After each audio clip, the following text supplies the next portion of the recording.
अस्सलामुअलैकुम प्यारे बेटे, क्या हाल है, कैसे हैं। ऑर्गेनिक केमिस्ट्री का chapter number 7, principles of organic compound organic chemistry, fundamental principles of organic chemistry. ये चैप्टर है, इसकी वीडियो नंबर 8 हाइब्रिडाइजेशन लेकर आए हैं। प्रीवियस में तो हमने फंक्शनल बुक को डिस्कस किया था, जिसमें केमिस्ट्री की बरादरियां जाट, राय, मलक, राजपूत डिस्कस किए थे। आज हम हाइब्रिडाइजेशन को डिस्कस करेंगे। तो बेटा, हाइब्रिडाइजेशन के हवाले से आपको जबरदस्त कंसेप्ट, मेथड और हाइब्रिडाइजेशन निकालने का तरीका सिखाऊंगा। बच्चे कहते हैं कि जी हाइब्रिडाइजेशन हमारी बहुत कमजोर है। इंशाअल्लाह आपको A1 लेक्चर मिलेंगे। आज A लेक्चर है, फिर अगला लेक्चर 8वें का B पार्ट होगा। इस पार्ट में हम हाइब्रिडाइजेशन का कंसेप्ट, थ्योरी और मेथड पढ़ेंगे और इसमें sp3 हाइब्रिडाइजेशन और sp2 हाइब्रिडाइजेशन को भी डिस्कस करेंगे। सेकंड वीडियो में हम sp हाइब्रिडाइजेशन और उसमें हाउ टू फाइंड हाइब्रिडाइजेशन, कि हाइब्रिडाइजेशन कैसे निकाली जाती है, फाइंड की जाती है, बाय स्ट्रक्चर, बाय फार्मूला, वो देखेंगे। तो आज सबसे पहले हाइब्रिडाइजेशन के हवाले से पहले अच्छी बात हो जाए। बेटा, केमिस्ट्री में तो हाइब्रिडाइजेशन हमारे कॉन्सेप्ट के लिए बेहतर है, हमारे मामलात को हल करती है, डीडीटी के सिल्वर नतीजे में आगे आ जाती है और कार्बन की इक्विवेलेंट टेट्रावैलेंसी को बयान करती है। तो ये केमिस्ट्री में चलती है, लेकिन आम जिंदगी में नहीं चल सकती। हाइब्रिड का मतलब होता है दोगला, यानी दो मुंह वाला बंदा। और जो दोगला दो मुंह वाला बंदा होता है मुनाफिक, उसे दोजख में सबसे नीचे डाला जाएगा। तो हुजूर सल्लल्लाहु अलैहि वसल्लम की हदीस है कि मुनाफिक की 3 निशानियां, जब बात करे तो झूठ बोले, जब अमानत रखी जाए तो उसमें खयानत करे। तीसरी निशानी आप खुद तलाश करना। तो जो हाइब्रिड दोगला दो मुंह वाला बंदा होता है, वो किसी के पास कोई और, यानी दो मुंह वाला क्या होता है कि किसी के पास वो और बात कर रहा है और दूसरे के पास जाकर बिल्कुल और एंटी बात कर रहा है। दो मुख्तलिफ बातें कर रहा है, मुतजाद बातें कर रहा है, डिफरेंट करैक्टर दे रहा है, दोगले करैक्टर दे रहा है, झूठ और सच को मिक्स किए हुए है। और झूठ और सच को मिक्स करने वाला हाइब्रिड दोगला बंदा हमेशा जलील और सवार होता है। एंड रिजल्ट उसका ये होता है कि उसकी हर चीज लैस कर जाती है और दुनिया को मानने से इनकार कर देती है। और चंद दिन मिशन होता है जब तक लोगों को दोगली लेके सामने आती है। जब दोगली हाइब्रिड करैक्टर जिसके सामने आते हैं तो काम खत्म, गेम खत्म। तो हमेशा इससे बचिए और हदीस के तहत 3 निशानों वाले बंदे से आप दूर रहें। अच्छा जी, आज हम आगे बढ़ते हैं हाइब्रिडाइजेशन के हवाले से। तो हाइब्रिडाइजेशन की बर्थ कैसे, पैदा कैसे हुई, सबसे पहले हम ये देखते हैं। तो जी डीडीटी के मुताबिक वो हाफ फील्ड, पार्शियली फील्ड, जिनके अंदर एक इलेक्ट्रॉन पाया जाता है, वो ओवरलैप करते हैं और वो इलेक्ट्रॉन जो अपोजिट स्पिन रखते हैं वो ओवरलैप करते हैं। तो डीडीटी फेल हुई थी, उसके नतीजे में बर्थ ऑफ हाइब्रिडाइजेशन हुई थी। तो डीडीटी की फेलियर हम देखें मीथेन के CH4 मीथेन केस में। अब इसके लिए हमें पता होना चाहिए कि जो कार्बन है, ये इसका एटॉमिक नंबर 6 होता है ग्राउंड स्टेट में। ये आपके पास क्या होती है, 1s2 2s2 2px 2py और 2pz। आप ग्राउंड स्टेट में देखें, ये डाइवैलेंस है। डीडीटी के मुताबिक जो पार्शियली फील्ड या हाफ फील्ड है वही ओवरलैप करते हैं बॉन्ड में। तो ये 2 पार्शियली फील्ड है, 2 हाफ फील्ड है, तो ये सिर्फ 2 बॉन्ड बना सकते हैं, ये डाइवैलेंस है। तो फिर क्या होता है, फिर ये होता है कि आपके पास यहाँ पर एक इलेक्ट्रॉन 2s से 2p में चला जाता है। ये 2p वाले हो गए, ये 2s वाले। तो एक इलेक्ट्रॉन s से 2p में चला जाए तो ये इसकी एक्साइटेड स्टेट होगी। जब इलेक्ट्रॉन लोअर एनर्जी से हायर एनर्जी में जाता है तो एक्साइटेशन कहलाती है जैसे आपको टका के मुक्के मार दिए जाए, पहले आप नॉर्मल स्टेट में, जब आपको टका के मुक्के मार दिए, एनर्जी दे दी है, आप एक्साइट हो जाए, जबरदस्त। तो जी आप एक्साइटेड स्टेट में एक इलेक्ट्रॉन 2s से 2p में चला गया, तो आपके पास 1s2, 2s1, 2px1, 2py1 और 2pg1। अब आपके पास S है, इसमें भी एक इलेक्ट्रॉन है, और जो 3p है उनमें भी एक 2s।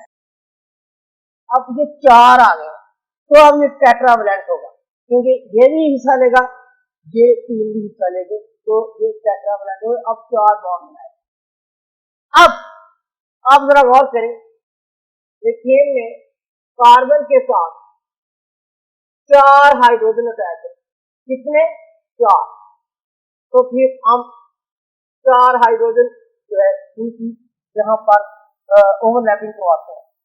हाइड्रोजन का जो ऑर्बिटल होता है वो s होता है, इसके अंदर एक इलेक्ट्रॉन होता है, 4 हाइड्रोजन हम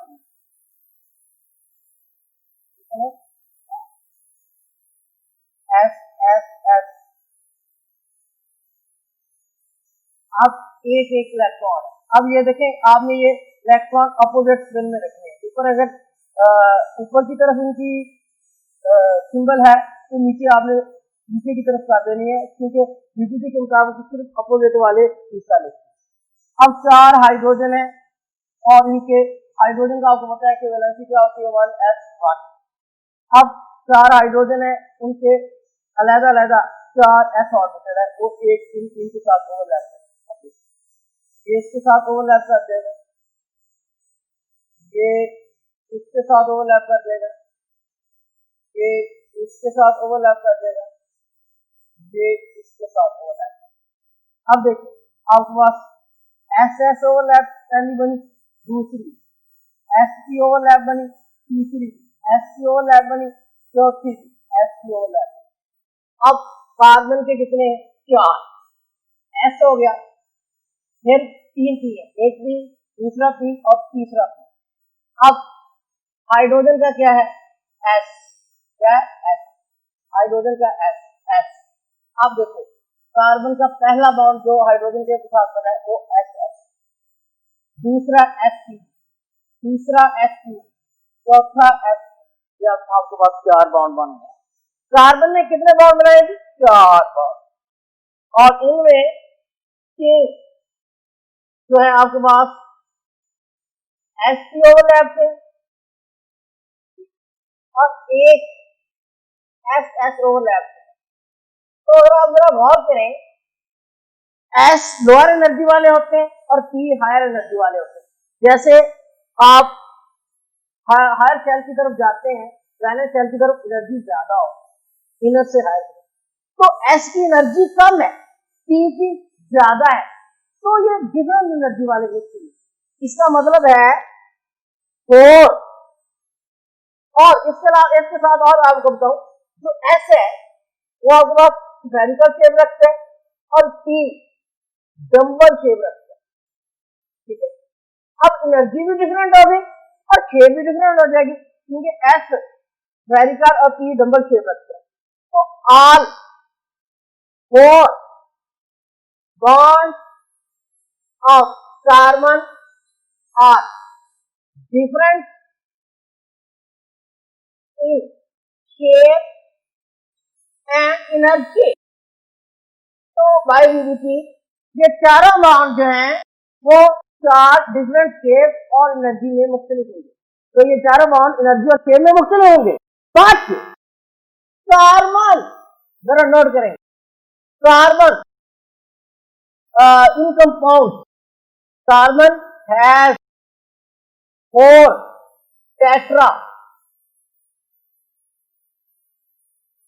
equivalent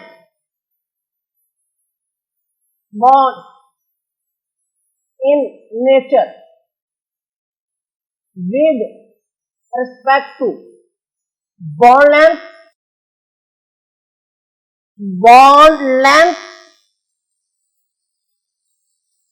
एंड बॉन्ड एनर्जी के कार्बन अपने तमाम कंपाउंड में अपने चारों बॉन्ड उनकी एनर्जी भी सेम रखती है और बॉन्ड लेंथ भी सेम रखती है।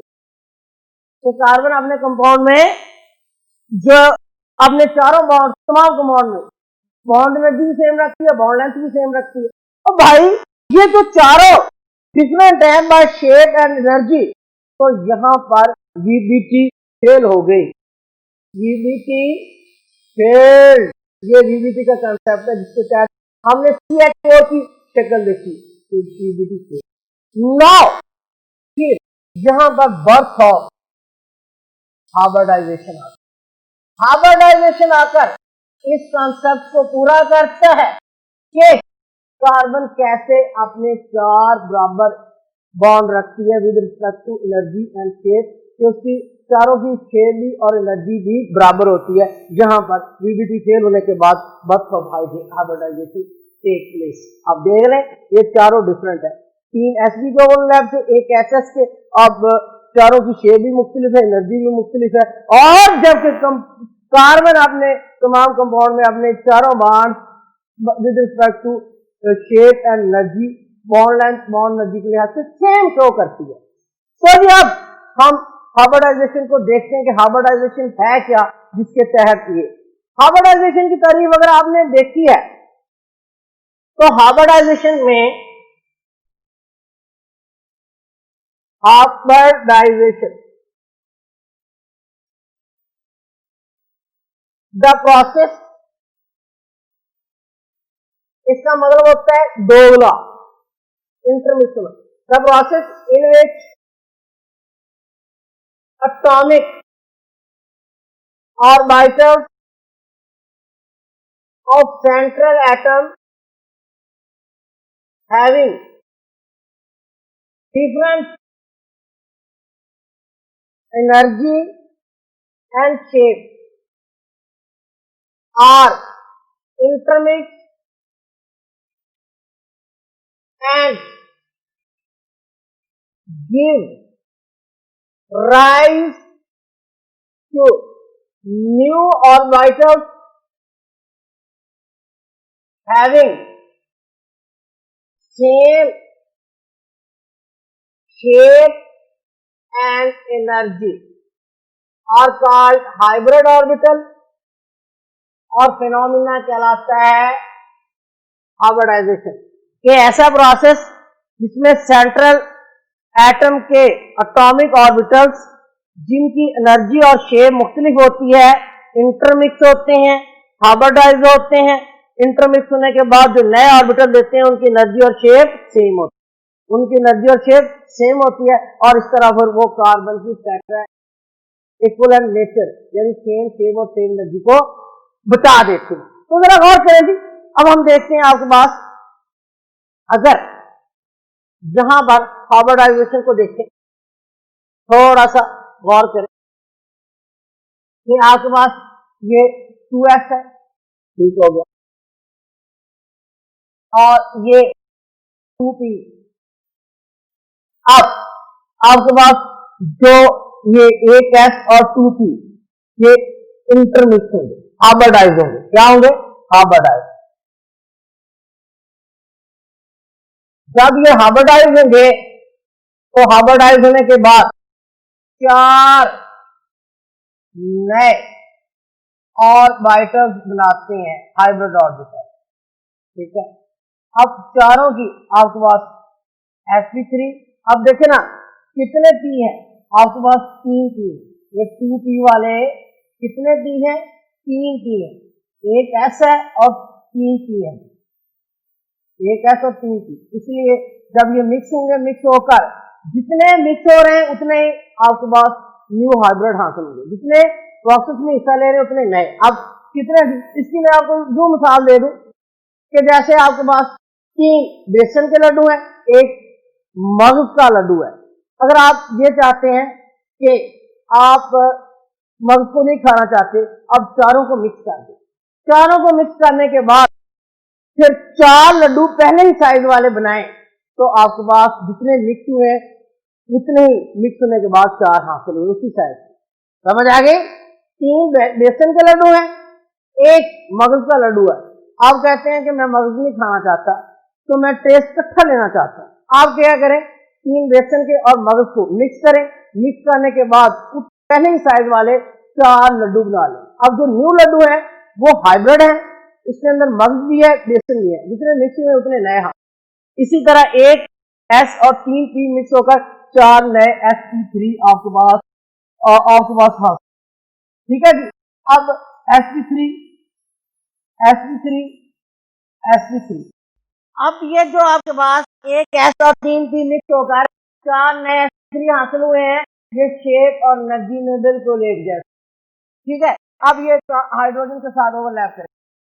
ये पहला sp3 हाइड्रोजन के साथ ओवरलैप कर गया, दूसरा कर गया, फिर इसी तरह तीसरा कर जाएगा, फिर इसी तरह ये चौथा कर जाएगा। अब ओवरलैपिंग में देखें, sp3s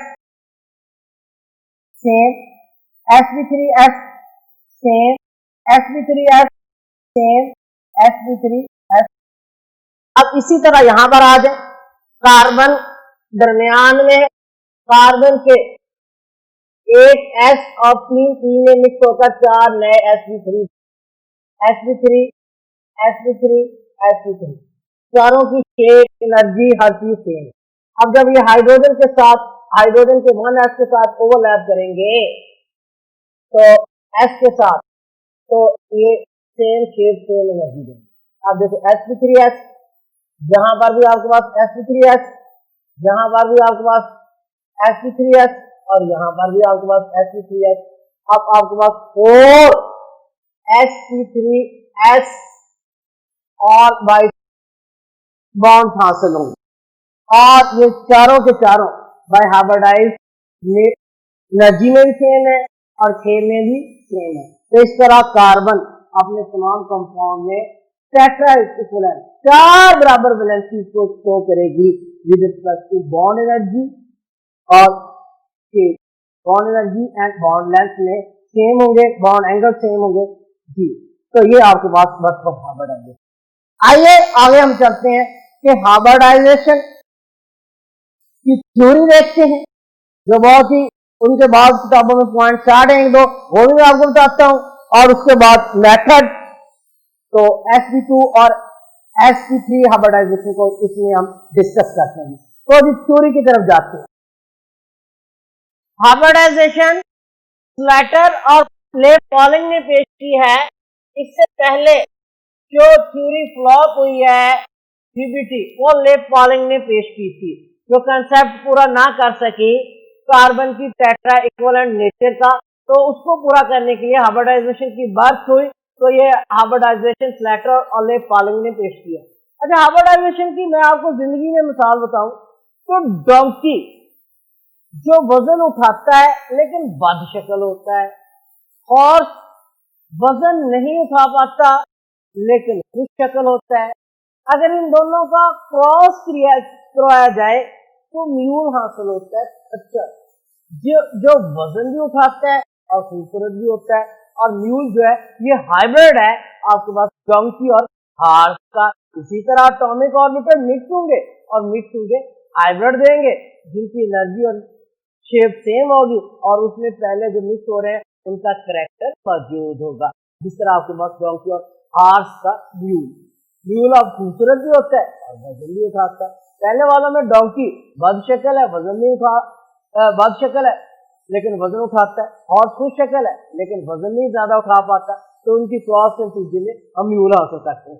अब हाइब्रिडाइजेशन का जो बेसिक कॉन्सेप्ट है वो ये है, process in which atomic orbitals of equal energy are near about equal energy of central atom are intermixed and give rise to set of equivalent orbitals which are same in shape and energy are called hybrid orbital. Phenomena is called hybridization. के जो central atom होता है उसके वो atomic orbital, valence orbital, जिनकी energy तकरीबन same होती है या सेम होती है, इक्वल होती है या नियर अबाउट इक्वल होती है, वो हाइब्रिडाइजेशन में हिस्सा लेते हैं और लेकर जितने हिस्सा ले रहे हैं उतने ही बराबर तादाद में नए हाइब्रिड ऑर्बिटल लेते हैं जो एनर्जी और शेप में सेम होते हैं, और इनको कहते हैं हाइब्रिड ऑर्बिटल, और प्रोसेस चलाता है हाइब्रिडाइजेशन। अब ये था इसका बेसिक कॉन्सेप्ट, थीम, मरकजी ख्याल। लेकिन इसकी थ्योरी के कुछ पॉइंट जिनको डिस्कस करेंगे तफसील में आपको बताने लगा हूं। पहला पॉइंट देखें कि atomic orbitals of central atom are hybridised, कि जो सेंट्रल एटम होता है उसके एटॉमिक ऑर्बिटल्स हिस्सा लेते हैं हाइब्रिडाइजेशन में, और and hybridisation take place during bond formation, कि हाइब्रिडाइजेशन का अमल बॉन्ड फॉर्मेशन के दौरान होता है। जब बॉन्ड फॉर्मेशन हो रही होती है उस वक्त सेंट्रल एटम के जो वैलेंस एटॉमिक ऑर्बिटल्स हैं वो हाइब्रिडाइज्ड हो रहे होते हैं, हाइब्रिडाइजेशन में हिस्सा लेते हैं। Second point, atomic orbitals of equal or nearly about of equal energy are hybridised, कि जो सेंट्रल एटम के एटॉमिक ऑर्बिटल्स हैं वो एनर्जी में बिल्कुल सेम होंगे या नियर अबाउट तकरीबन सेम होंगे, या बिल्कुल सेम होंगे या नियर अबाउट सेम होंगे। तो एंड मे बी, और ये एटॉमिक ऑर्बिटल्स कौन कौन किस तरह के हो सकते हैं?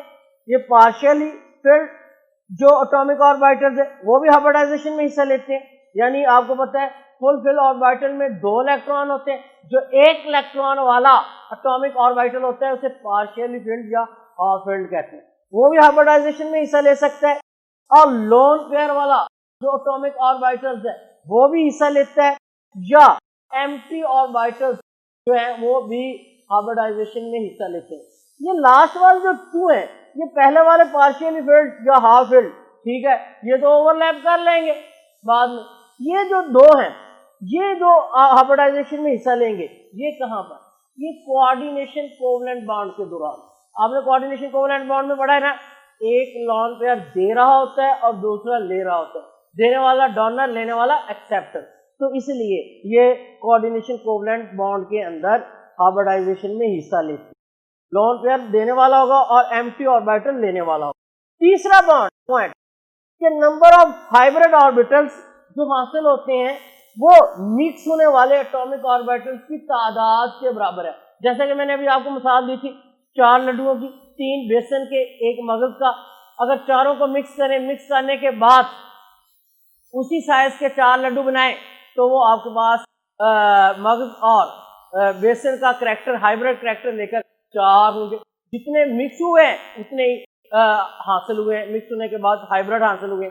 यानी कि अब इसी तरह ये कि नंबर ऑफ हाइब्रिड ऑर्बिटल्स, जो हाइब्रिड ऑर्बिटल्स हासिल होते हैं वो मिक्स होने वाले की तादाद के बराबर होते हैं, तादाद के बराबर। चौथा पॉइंट आ जाता है, concept of hybridisation is for sigma bond and for lone pair. जो हाइब्रिडाइजेशन का बुनियादी कॉन्सेप्ट आया था ना, ये बुक्स के अंदर बहुत कम पॉइंट मौजूद है, तो वो था सिग्मा बॉन्ड और लॉन पेयर के लिए। पाई बॉन्ड के लिए याद रखें, पाई बॉन्ड के लिए ये नहीं है। हाइब्रिडाइजेशन का कांसेप्ट सिग्मा बॉन्ड या लॉन पेयर के लिए है। 5वां point, after intermixing hybrid orbital have same shape and same energy.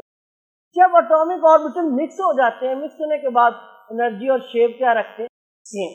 अब देखें जो मिक्स होने वाले एटॉमिक ऑर्बिटल फ्रेंड्स, मसलन वो एस होता है, पी होता है, डी होता है। एस जो है आपके पास स्फेरिकल शेप है, ठीक है, और पी डबल शेप है, और डी आपके पास 4 लोब वाला है। जब ये मिक्स हो जाते हैं, पहले देखें इनकी शेप भी डिफरेंट है, एनर्जी भी डिफरेंट है। मिक्स होने से पहले इनकी एनर्जी भी डिफरेंट है, शेप भी डिफरेंट है। लेकिन जब मिक्स हो जाते हैं, मिक्स होने के बाद जो मुख्तलिफ तरह के जो हाइब्रिड ऑर्बिटल देते हैं, मतलब एक एस एक पी मिक्स हुआ sp, एक एस 2p मिक्स हुआ sp2, एक एस 3p मिक्स हुआ sp3, एक एस 3p और एक डी मिक्स हुआ sp3d। अब ये जो हाइब्रिड ऑर्बिटल आपको हासिल होंगे इनकी इंटरमिक्सिंग के नतीजे में, इनकी एनर्जी और शेप सेम होती है। अब ये जो हाइब्रिड ऑर्बिटल जितने भी हैं इनकी शेप बिल्कुल इस तरह की होती है, ओवल। आपने बुक्स में भी देखा है कि ओवल शेप, एक बड़ी लोब और एक छोटी लोब। अब जो बड़ी लोब है ये नजर आती है, छोटी बाज औकात नहीं दिखाई जाती। ये बाज बुक्स में है, बाज में नहीं होती, तो इसमें ये होता है छोटी लोब बड़ी के पीछे छुप जाती। तो तमाम हाइब्रिड ऑर्बिटल, वो sp हो, sp2 हो, sp3 हो, sp3d हो, उनकी आपके पास स्ट्रक्चर इस तरह की होती है, ओवल शेप के, एक बड़ी लोब और एक छोटी लोब। छठा point, hybrid orbitals are named after the friend orbitals. के हाइब्रिड ऑर्बिटल्स को इनके फ्रेंड नेम की बुनियाद पर नेम दिए जाते हैं। जो मिक्स हो रहे होते हैं, मिक्स होकर जो कैरेक्टर देते हैं, उसी के नेम पर इनको नेम दे दिया जाता है। Hybrid orbital are name after the friend orbital, इनको फ्रेंड ऑर्बिटल के बाद नाम दिया जाता है जो मिक्स हो जाते हैं। फॉर एग्जाम्पल देखें, अगर हमारे पास एक एस और एक पी मिक्स हो रहे हैं, तो ये आपके पास मिलकर दो डैश बनाएंगे इतनी तादाद में, तो ये आपके पास बनेगा एस पी एस पी। ये दो आपके पास नए, एक एस और एक पी मिक्स होकर दो नए एस पी एस पी, और इनको फ्रेंड के नेम पर दिया गया है एस पी एस पी। इसी तरह एक और एग्जांपल है, अगर एक एस दो पी मिक्स होते, एक एस और दो पी, तो मिलकर जो नए बनाएंगे तीन, इनको फ्रेंड के नेम पर नाम दिया जाएगा। कैसे? sp2 sp2 और sp, दो पी और एक एस मिलकर जो कैरेक्टर नया बनेगा और हाइब्रिड का, वो sp2 sp2, इनको अब फ्रेंड के नेम के बाद नाम दिया जा रहा है sp2 sp2। इसी तरह थ्री वाला देखें, अगर एक एस हो और तीन पी हो, एक एस और तीन पी हो, अब आपके पास ये थ्री पी, तो आप जारी बात है नए चार बनेंगे, इसी साथ में मिक्स हुए। अब इन चारों का जो कैरेक्टर बनेगा वो एक एस और तीन पी है, sp3 बनेगा। तो ये चारों का नाम sp3 फ्रेंड नेम के बाद एस। अब एक और एग्जांपल देख लेंगे, आपके पास अगर एक एस हो, तीन पी हो और एक डी शामिल हो जाए, अब तीन पी और एक डी, अब ये आपके पास पांच मिक्स हो रहे हैं, पांच नए। अब इसका क्या नाम होगा? sp3d sp3d sp3d sp3d sp3d के इनको पेरेंट ऑर्बिटल्स के बाद नाम दिया जाता है। अब देख लें, एक एस फ्रंट में, तीन पी और डी मिक्स हो रहा है, इसलिए इसके बाद उनका नाम बनेगा sp3d sp3d sp3d। अब सातवां पॉइंट कि जब हाइब्रिड ऑर्बिटल्स सेंट्रल एटम के गिर्द हासिल हो जाते हैं तो अपने आप को तरतीब कैसे देते हैं? इलेक्ट्रॉन वाले हैं ना, एक जैसे चार्ज वाले हैं ना, एक दूसरे को रिपेल करेंगे। जब रिपेल करेंगे तो मैक्सिमम रिपल्शन शो करेंगे, ताकि मैक्सिमम रिपल्शन होगी तो इस रिपल्शन को वो कम करने के लिए मैक्सिमम डिस्टेंस में कौन है, तो मैक्सिमम रिपल्शन है उनके दरमियान, तो इस रिपल्शन को कम करने के लिए वो जो है मैक्सिमम डिस्टेंस गेन करेंगे, और ताकि मिनिमम रिपल्शन हो, और जितनी कम रिपल्शन होगी उतनी एनर्जी कम होगी और उतनी स्टेबिलिटी ज्यादा होगी। तो यही पॉइंट है कि hybrid orbitals of central atom are oriented such that central atom के हाइब्रिड ऑर्बिटल इस तरह तरतीब पाते हैं, they remain at maximum distance, कि उनके दरमियान फासला ज्यादा हो ताकि रिपल्शन कम हो, और रिपल्शन कम होने के नतीजे में उनकी एनर्जी कम होगी, स्टेबिलिटी होगी, और इस तरह करने से वो ज्योमेट्री सीखते हैं। हाइब्रिड ऑर्बिटल सेंट्रल एटम इस तरह तरतीब पाते हैं कि मैक्सिमम डिस्टेंस पर रहते हैं, उसके नतीजे में उनकी रिपल्शन मिनिमम रखते हैं, और फिर उनकी एनर्जी कम हो जाती है, ज्यादा स्टेबल होंगे, और इसके नतीजे में जब वो ऐसा करते हैं तो फिक्स ज्योमेट्री हासिल कर लेते हैं। Six geometry, not shape. तो अब देखें आपके पास अगर sp हाइब्रिडाइजेशन में दो आपके पास जो होते हैं, अभी हमने देखा है कि एक S और एक P मिक्स होकर दो sp देते हैं। और आपके पास हाइब्रिड की शक्ल कैसे होती है, अगर सेंट्रल एटम के गेट ये दोनों मौजूद हो। अब देखें ये अब ऐसे भी हो सकते हैं। अब ये मैं आपको बताता हूँ कि किस शेप में हो सकते हैं, जरा गौर से। ये ऐसे भी दोनों हो सकते हैं। अब ये दोनों आपके पास ऐसे भी हो सकते हैं। ये दोनों आपके पास ऐसे भी हो सकते हैं। ये दोनों ऐसे भी हो सकते हैं। अब ये दोनों ऐसे भी हो सकते हैं 90 एंगल पर, 90 से ज्यादा, और बिल्कुल लीनियर भी हो सकते हैं। अब ये लीनियर क्यों अडॉप्ट करते हैं?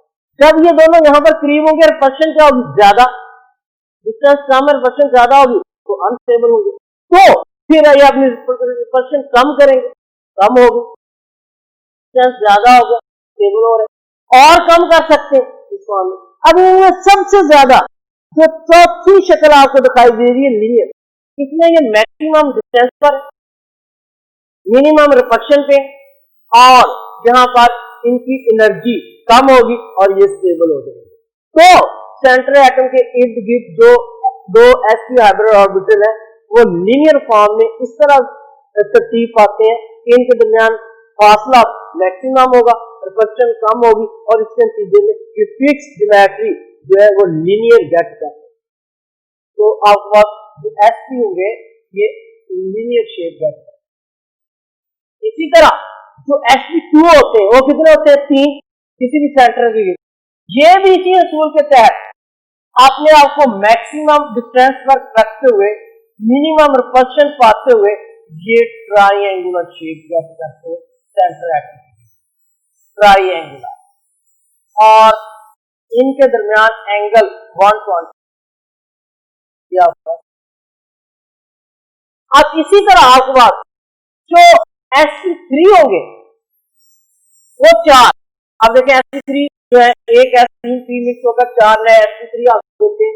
ये अब चारों सेंट्रल एटम के इर्द गिर्द इसी असूल के तहत इस तरह तरतीब पाएंगे कि इनके दरमियान फासला मैक्सिमम और परसेंट मिनिमम होगी। तो ये इस असूल के तहत टेट्राहेड्रल ज्योमेट्री है। अब ये sp3, 4 sp3 maximum distance, minimum percent के नतीजे में फिक्स ज्योमेट्री जो हासिल करते हैं वो तय। एंगल इन दो R2 के दरमियान 109.5 का होता है। आप ये टेट्रा, ये भी 7 पॉइंट है जिन पर हाइब्रिडाइजेशन बिलीव करते हैं। अगर आप अब हम टाइप्स ऑफ हाइब्रिडाइजेशन की तरफ चलते हैं जी। हाइब्रिडाइजेशन की टाइप्स की नेचर ऑफ एटॉमिक ऑर्बिटल्स जो हिस्सा ले रहे थे हाइब्रिडाइजेशन, उनकी बुनियाद पर हाइब्रिडाइजेशन की टाइप बनाई जाती है। किसकी बुनियाद पर? हाइब्रिडाइजेशन की जो टाइप है on the basis of atomic orbitals taking part in hybridisation, के जो एटॉमिक ऑर्बिटल हिस्सा ले रहे होते हैं उनकी नेचर की बुनियाद पर इनकी टाइप्स बनती।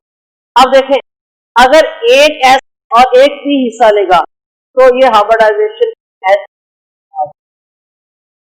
अगर एक S दो भी हिस्सा लेंगे तो ये S2 आपके पास।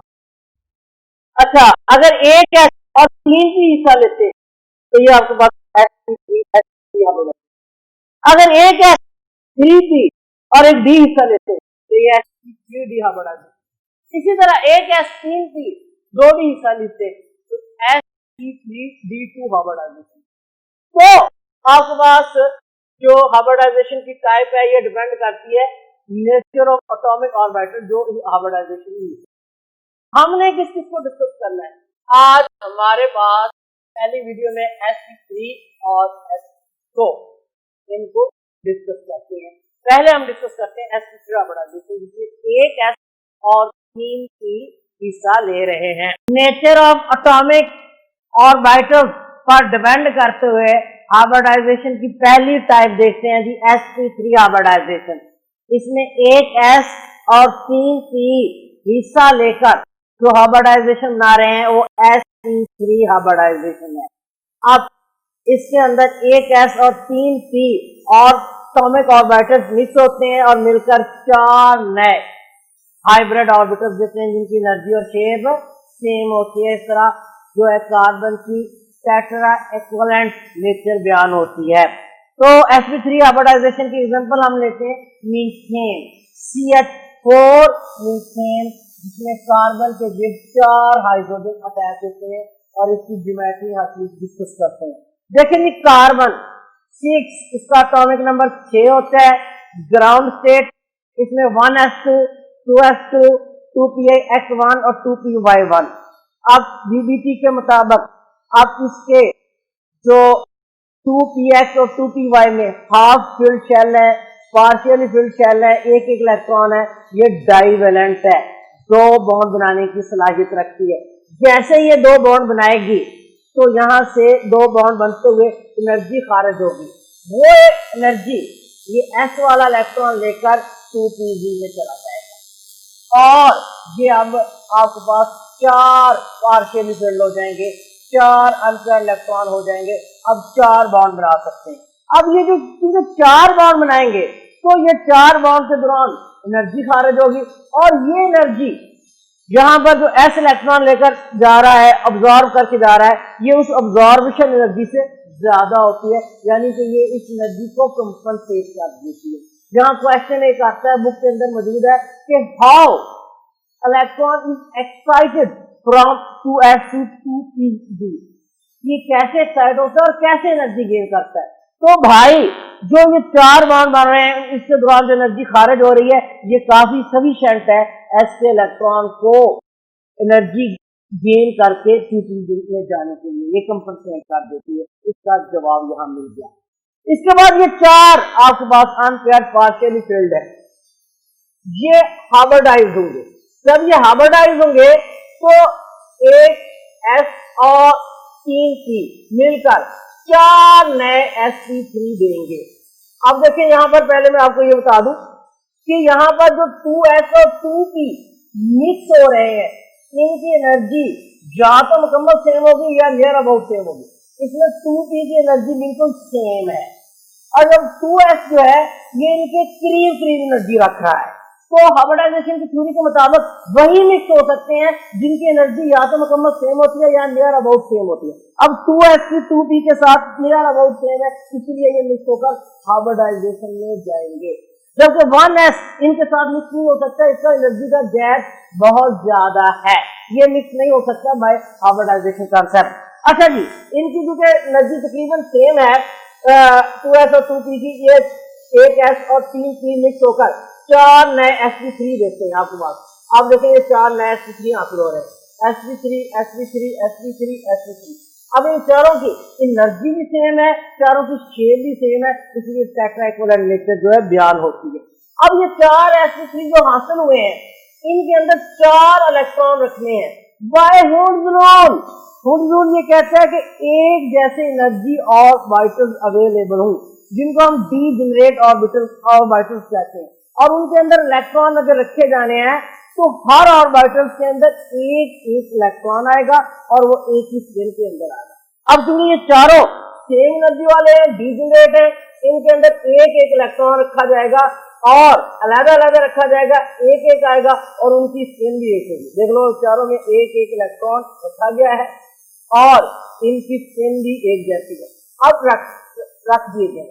अब जरा शेप की तरफ आए जो मिक्स हो रहे हैं, 2s वेरिकल, 2px dumbbell along x axis, 2py dumbbell along y axis, 2pz along dumbbell shape along z axis. अब ये चारों मिक्स होते हैं, मिक्स होने के बाद जो 4 sp3 देते हैं उनमें से एक sp3 की शक्ल ऐसे होती है, एक बड़ी नोक और एक छोटी नोक, ओवल शेप होती है। हर हाइब्रिडाइज की यही आपको हमने पढ़ चुका है, चाहे sp हो, sp2 हो, sp3 हो, sp3d हो, sp3d2 हाइब्रिडाइज ऑर्बिटल हो, उनकी शक्ल है। अब ये चार इस तरह के आते हैं और कार्बन के किट ये चारों अपने आप को अरेंज करते हैं, अरेंज करके जो ज्योमेट्री देते हैं दैट इज टेट्राहेड्रल है। अब क्वेश्चन ये है कि इस पॉइंट को हाइब्रिडाइजेशन क्या कैसे बयान करती है। आपको पता होना चाहिए कि ये चारों जो आपके पास sp3 के अंदर इलेक्ट्रॉन है, जब ये अपने आप को तरतीब देंगे कार्बन सेंट्रल एटम के गिर्द, तो इनके दरमियान क्या होगी, रिपल्शन। तो केमिस्ट्री का ये असूल है कि हर चीज स्टेबिलिटी की तरफ जाए। तो ये चारों कार्बन के गिर्द किस तरह स्टेबल होंगे कि मैक्सिमम डिस्टेंस रख के अपने अंदर मिनिमम रिपल्शन कायम करें और स्टेबल हो जाए और स्टेबिलिटी कायम करें। क्योंकि अगर डिस्टेंस कम होगा तो रिपल्शन क्या होगी, ज्यादा। जब रिपल्शन ज्यादा होगी तो ये अनस्टेबल होगी। तो कार्बन के गिर्द ये चारों sp3 इस तरह अरेंज होते हैं कि इनके दरमियान डिस्टेंस मैक्सिमम और रिपल्शन मिनिमम, और रिपल्शन मिनिमम के नतीजे में इनकी स्टेबिलिटी हासिल होती है।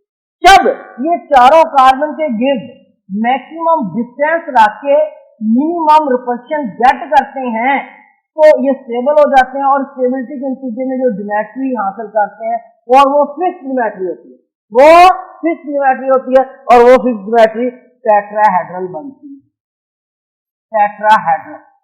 तो अब कार्बन के गिर्द चार sp3 इस तरह अरेंज हुए हैं कि इनके दरमियान फासला मैक्सिमम और रिपल्शन मिनिमम हो गई है, तो ये स्टेबल हो गए और इस नतीजे में इन्होंने फिक्स ज्योमेट्री है, not shape fix geometry get करनी।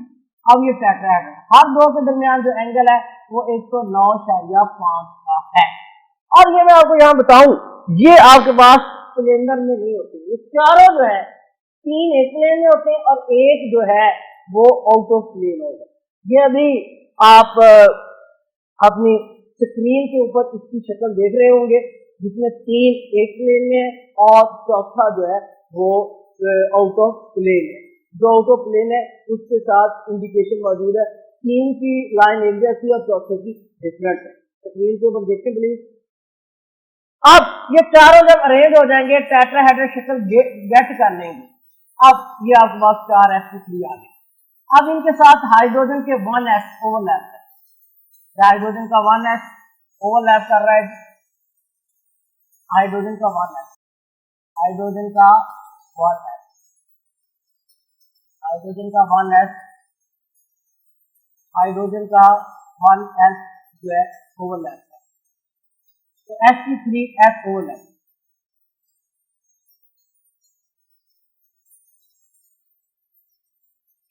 इनके दरमियान आपके पास कार्बन के चार sp3, हर sp3 हाइड्रोजन के एक s के साथ ओवरलैप करके एक सिग्मा बॉन्ड बनाएंगे।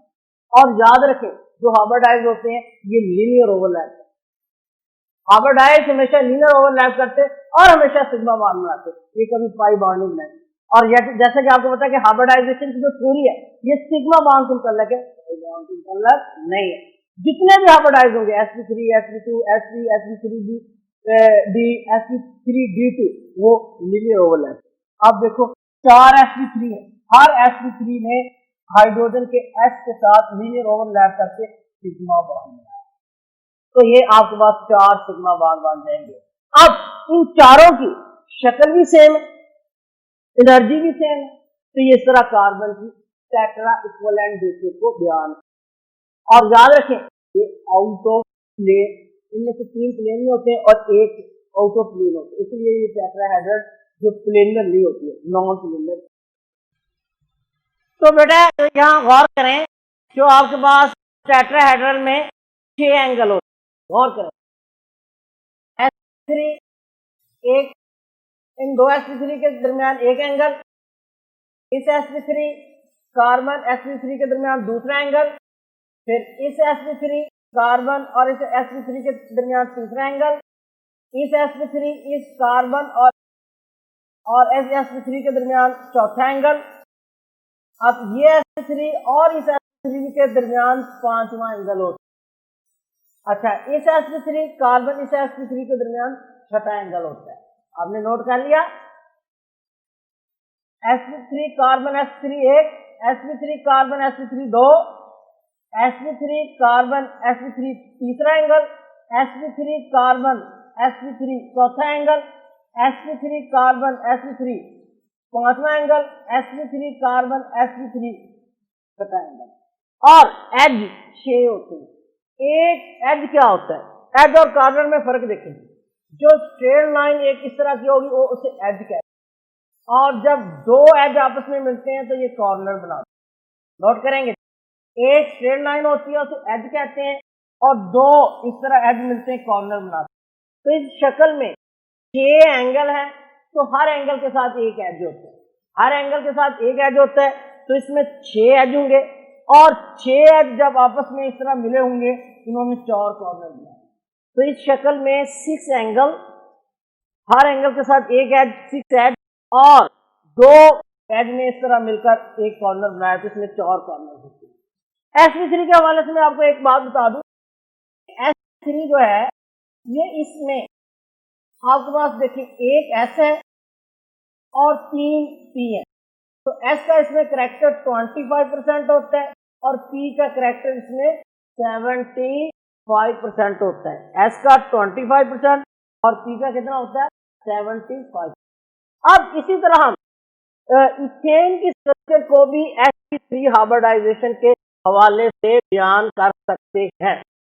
तो इथेन आपको पता है प्यारे बच्चों क्या होता है फार्मूला, जी C2H6, जिसमें 2 कार्बन होते हैं और हर कार्बन के साथ 3 हाइड्रोजन अटैच होते हैं।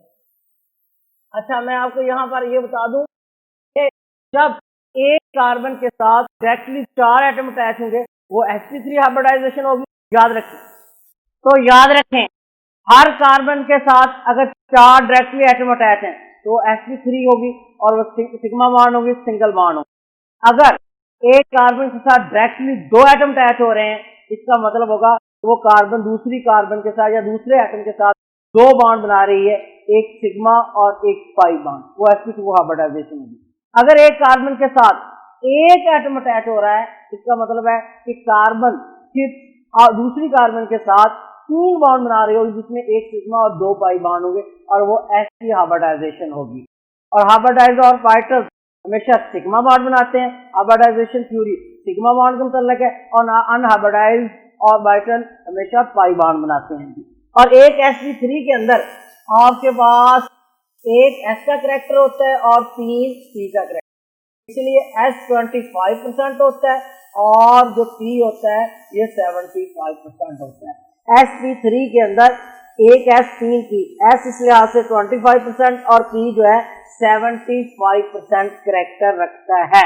अब इथेन की स्ट्रक्चर हम देख रहे हैं, तो इसमें 2 कार्बन के दरमियान सिग्मा बॉन्ड और हर कार्बन के साथ 3 हाइड्रोजन अटैच है, और ये भी sp3 हाइब्रिडाइजेशन है, जहां हर कार्बन टेट्राहेड्रल स्ट्रक्चर रखती है। तो जी पहली कार्बन की स्ट्रक्चर बनाते हैं, पहली कार्बन के साथ 4 sp3 इस तरह अटैच, 4 sp3।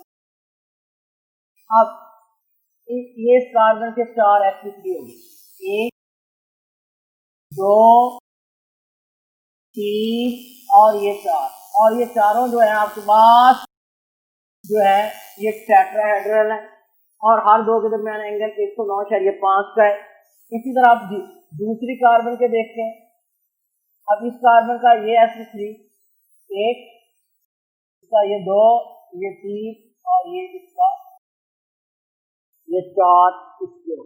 अब इसके गिर्द ये चारों जो sp3 है ये आपके पास टेट्राहेड्रल है, और हर 2 के दरमियान जो एंगल है 109.5 का।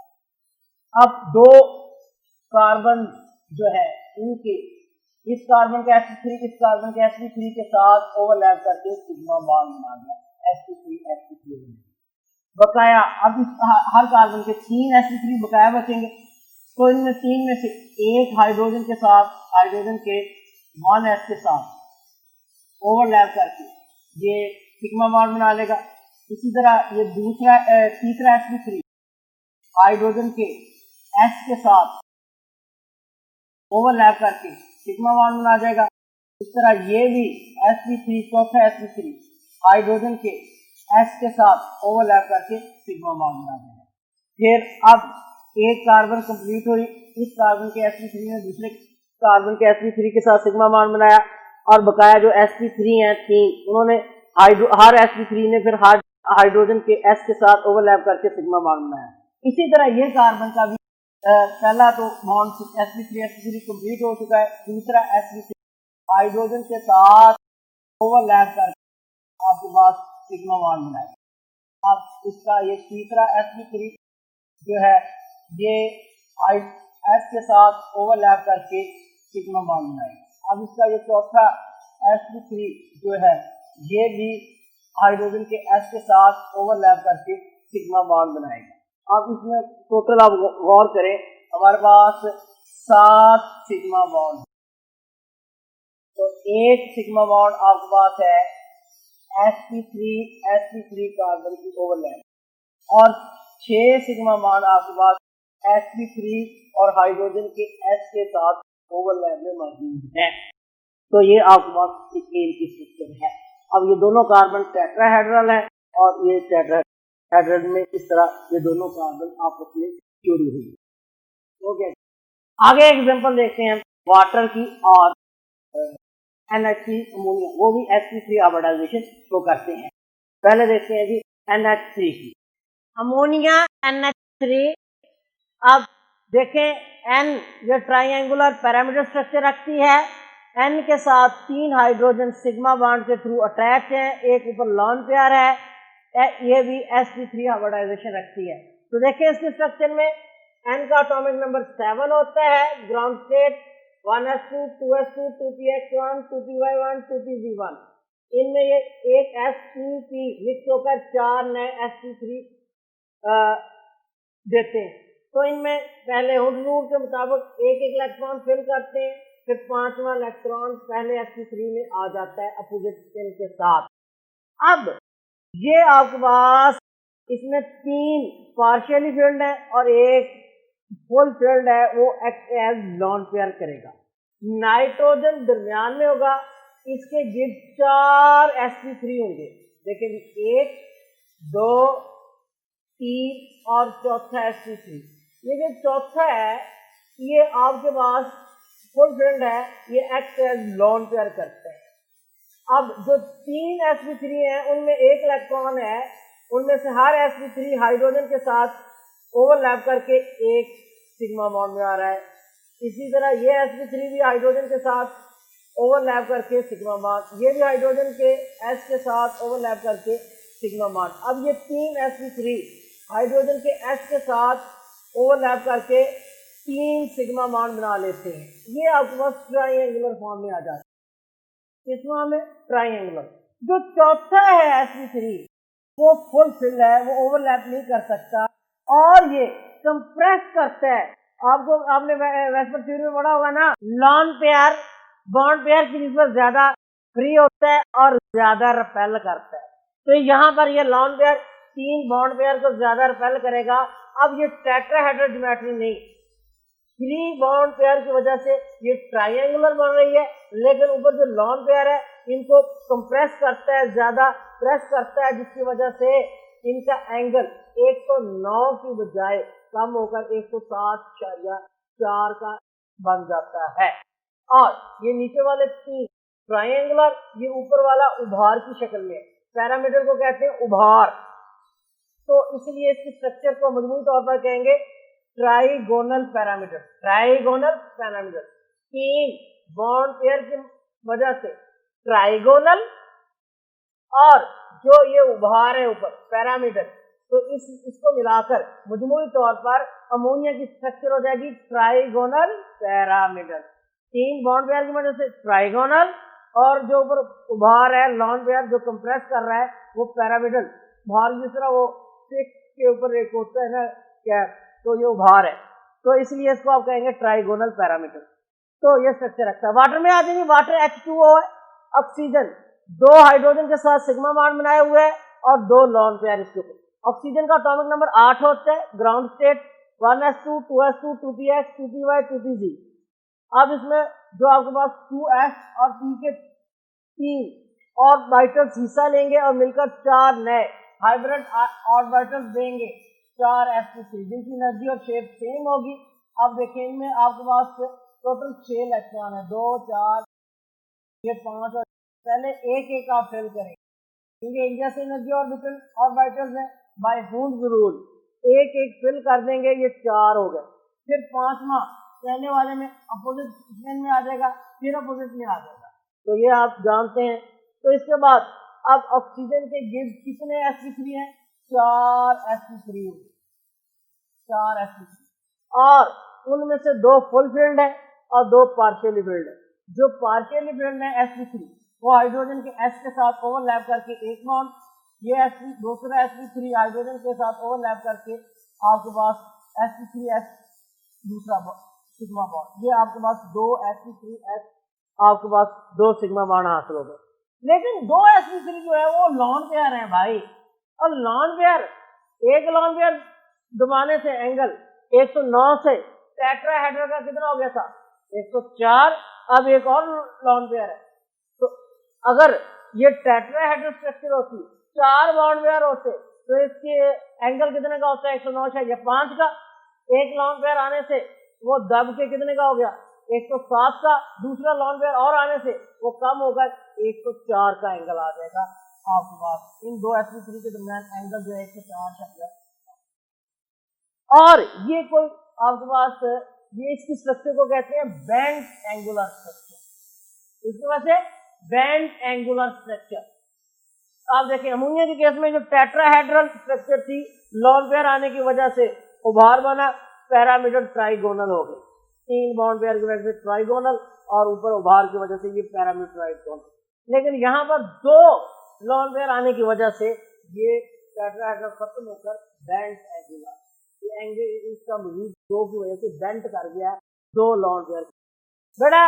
क्योंकि अब यहाँ पर आपके पास ये वीडियो लेंथी हो गई है, तो अब हम ये पहली वीडियो को सिर्फ हाइब्रिडाइजेशन की कॉन्सेप्ट, मेथड और sp3 पर स्टॉप करते हैं। अगली वीडियो जबरदस्त sp हाइब्रिडाइजेशन, sp2 हाइब्रिडाइजेशन और how to find structure, how to find hybridization of compound by structural method, by formula method हम लेकर आएंगे जबरदस्ती।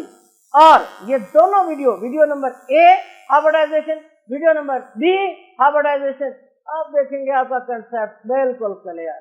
तो इजाजत चाहते हैं, अल्लाह हाफिज।